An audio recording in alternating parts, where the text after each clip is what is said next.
I'm Master Elder with Legacy Taekwondo, and in this video we are going to address doing one steps or two steps for practice without a partner. As we spend time indoors, we have to find creative ways to practice our techniques without necessarily being in the dojang setting with our peers. So I'm going to address 3 different things that you may be able to utilize at your home to practice your one steps or your two steps, even though you may not have another student in your family to practice with. So the first and probably most important thing when you're practicing at home without a partner is visualization. So if you've been in class even a little bit practicing one steps, you know that the person that is going to challenge you is going to step back with their right foot, low blocking kiap, and then when you are ready and you indicate so by kiapping, they're going to step forward and punch to either your body or your head, okay? At least for a traditional one step. So when you are practicing your one steps at home, one of the things that you want to remember is that this space in front of me is going to have a body in it if I were to actually be practicing with another person. So if I am going to do a technique, I have to respond accordingly.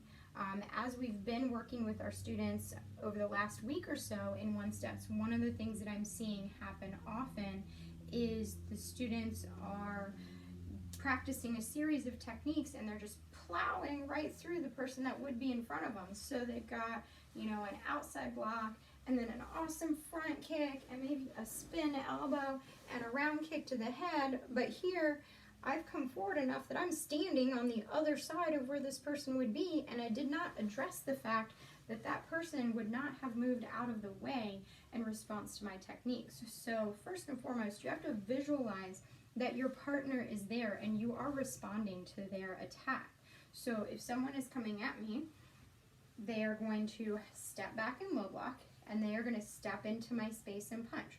So I am either going to do one of a few things. I'm going to evade, which means that this space in front of me is now they're coming into that space and I am counterattacking their body. Okay? I'm going to block the arm that is coming into my space, but I am still respecting the fact that once I get much farther than my own arm, which would be the distance of their punch, I'm probably going to come up against an object, which would be their body if they're standing there. So I cannot just execute whatever forward moving footwork or technique without a regard for the fact that someone would be attached to this arm space at the end of this arm space, okay? So we want to visualize that. Okay, you want to have an understanding of what you would actually be defending against were you working with a partner, okay? The same thing with two steps. So in two steps, your partner is going to challenge, and then when you key up, they're going to step forward, you're going to respond to this attack, and then either they're going to step and punch at you again if you've evaded, or maybe they're going to follow with a kicking technique, depending on what level of two steps you're practicing. So again, you want to visualize their movement, visualize their response, have an idea of where their body position is going to be relative to your counterattack. So that's the first and probably most important thing that you can do to practice one steps and two steps at home without any partner and without any equipment. Second thing you can utilize if you have access to it is a standing mirror. Now, the standing mirror is going to benefit in that it does allow you to evaluate the quality of your techniques. Now, what do I mean by that? Well, assuming the standing mirror is my partner, any techniques that I deliver to the mirror directly, I'm going to be able to see what I'm doing. However, if I use an evasion technique, I am now unable to see myself in the mirror. So I have just jumped out of the way of the tool that I'm trying to utilize.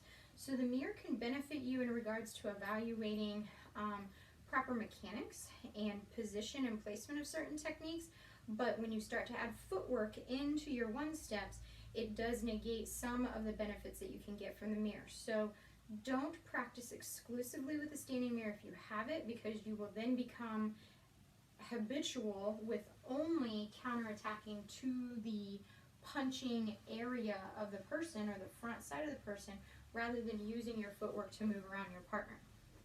The third tool that you can use is what I would just call an object.